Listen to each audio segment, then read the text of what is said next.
أعوذ بالله من الشيطان الرجيم.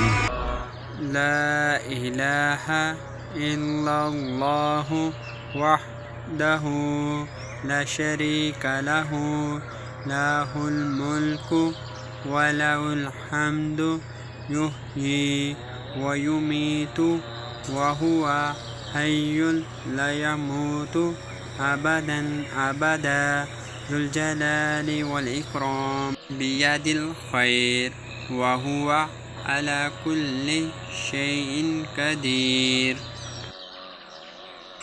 إن الله وملائكته يصلون على النبي يا أيها الذين آمنوا صلوا عليه وسلموا تسليما. صلى الله عليه وآله وسلم.